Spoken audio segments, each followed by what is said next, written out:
Hi, Craig. Welcome back to the Free Speech Cage. How are you today? Hey Max, I am doing very well. It's always great to be here exercising my free speech right.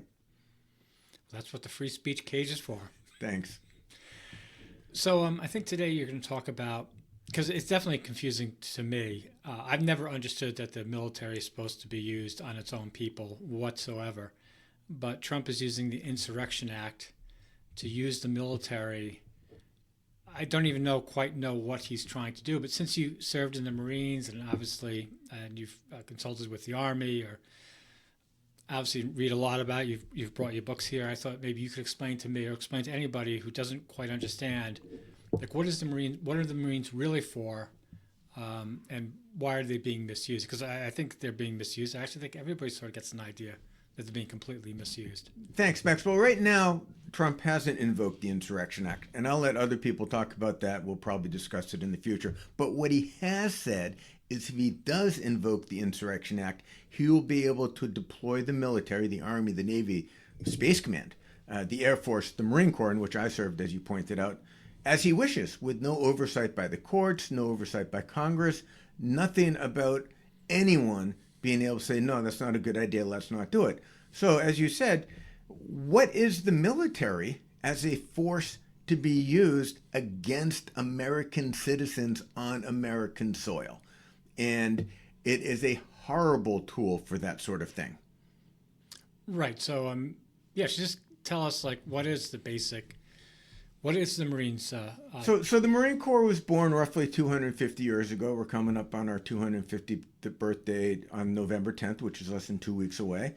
And it is a fighting force. It's a force that from day one was designed to go fight, kill, shoot, maim enemy combatants in other parts of the world. Initially, it was British soldiers and sailors during the Revolutionary War, and then it was the what we called pirates in the Mediterranean, and then with the Mexican War. So the Marines have always been really at the forefront of American combat operations, but against other nations and against other nations' militaries, not against civilians, and certainly not in America.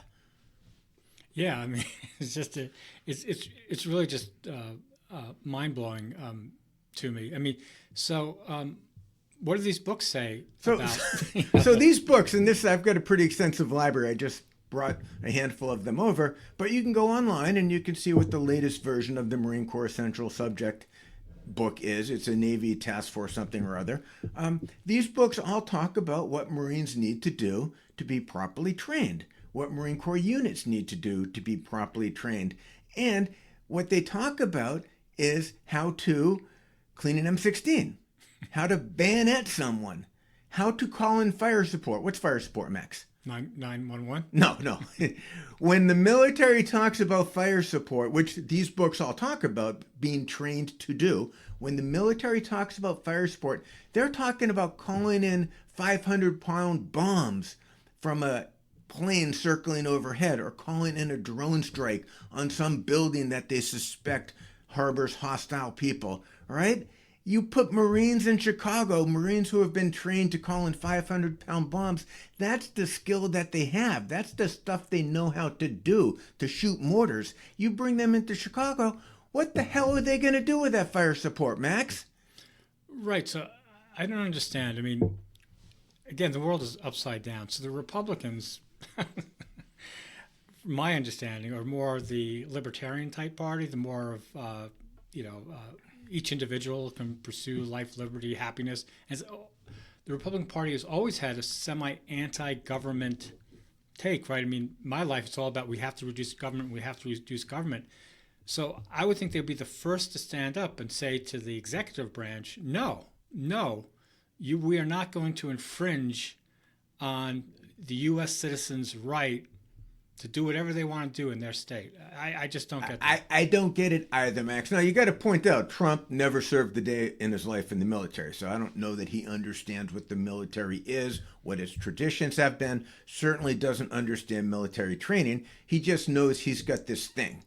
And the Republican Congress and Republicans in general aren't going to stand up to him, as you pointed out, and say, no, that's wrong. So he thinks he can use it. So he brings in this tool that is designed to blow up building, that's designed to storm the shore, to storm Lake Michigan, to take over Chicago, to bomb a YMCA building. I mean, that's not what America is abroad if we're on our best days, and at home ever.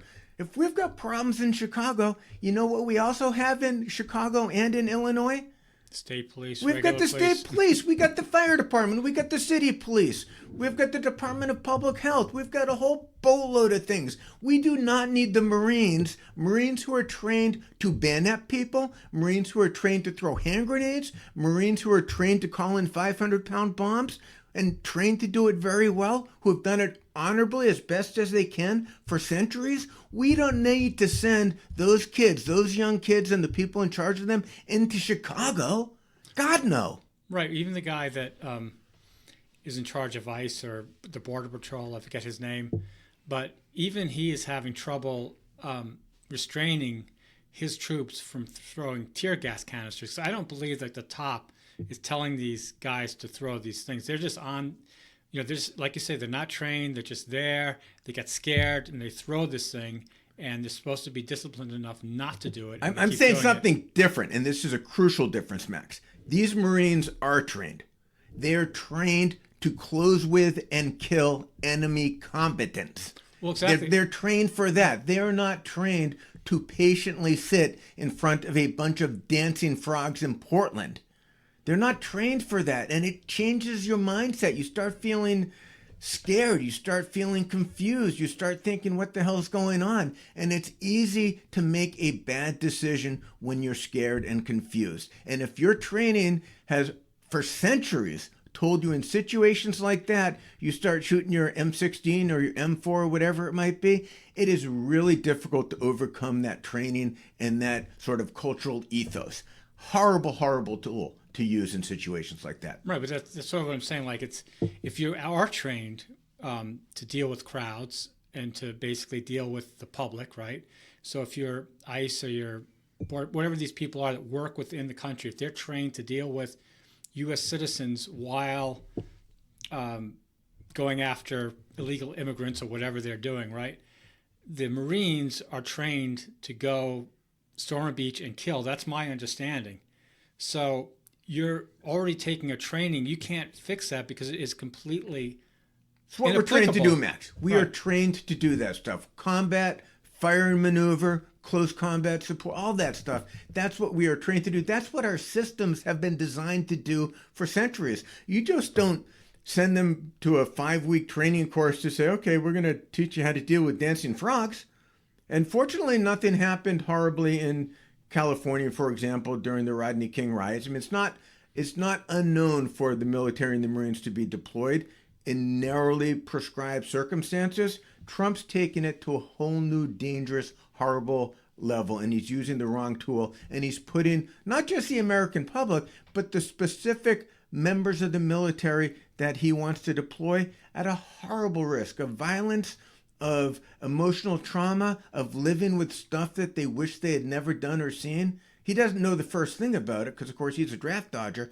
But the people in charge of operations should know this stuff. The Republican Congress should know this stuff. They should grow a pair of fucking balls and tell Trump, no, this is not what these fine young men and women are to be used for. Right, but they're not doing it. It's just very scary. I don't see an off-ramp at the moment. Well, the off-ramp is for Republicans to understand that they are fucking wrong, to grow a spine, to bring Congress back into session. There are all sorts of different off-ramps, but right now Trump somehow, this doddering old idiot, has got these Republicans terrified of him. But the Marines aren't supposed to be the casualty of a feckless Congress and an incompetent president. So the off-ramp is that Army National Guard captain who says, hey, we can't follow illegal orders. You can't. It doesn't matter who gives them. You cannot follow an illegal order in the military. You're not sanctioned to do that, nor are you protected. Right, but that's a difficult ask of a 21-year-old. It's an impossible ask of a 21-year-old. So where are your captains? Where are your majors? Where are your sergeant majors? The people should fucking know better. All right, Craig. Well, I think that's it for. Well, I mean, obviously we're going to talk about this again from the other angles of the deeper Marine culture and how this is so alien to it later, right? Yes, I'm afraid we're going to have a lot to talk about, Max. And honestly, if you got a moment, you just read through the stack of books and realize the tactics may have changed, the equipment may have changed, but that warrior ethos, certainly in the Marine Corps, hasn't changed one bit. We're fighters, and you need to be careful what position you put fighters in, because that's what we know how to do. Yes, and there's so much to talk about, and I look forward to next time. Thanks, Max.